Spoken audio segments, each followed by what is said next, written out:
मित्रांनो नमस्कार. अवघड गोष्टी जाणून घेऊया सोप्या भाषेत. मित्रांनो बघा, दिसतंय सगळ्यांना पण कळतंय फार थोड्यांना. आज एक अशीच गोष्ट जाणून घेऊया जी बहुतेकांना माहीतच नाहीये. हे ऐकून तुम्हाला धक्का बसेल. आपल्या मेंदूला वेदनाच होत नाहीत. हो मित्रांनो, हे बरोबर आहे. मेंदूमध्ये पेन रिसेप्टर नसतात. म्हणजेच की जे पेन सेन्सेशन दाखवतात ते रिसेप्टर नसतात बघा. म्हणजे मेंदूला स्वतःला वेदना जाणवत नाहीत. पण मग डोकं का दुखतं? हा मोठा प्रश्न आहे. तर मित्रांनो, डोक्याभोवती असलेल्या नसा, रक्तवाहिनी आणि स्नायूंमुळे डोकेदुखी होते बघा. ताणतणाव, झोप कमी होणे, मोबाईल किंवा स्क्रीन जास्त वेळ पाहणं आणि पाणी कमी पिणं बघा, म्हणजे डिहायड्रेशन होतं. तर यामुळे काय होते, या नसा ताणल्या जातात बघा आणि आपल्याला डोकेदुखी जाणवते.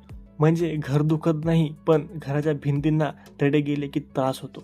तसंच काहीसं डोक्याचं आहे बघा आपल्या. म्हणून लक्षात ठेवा, वेदना मेंदूला नाही तर मेंदूंच्या भोवती ती भागांना होतात.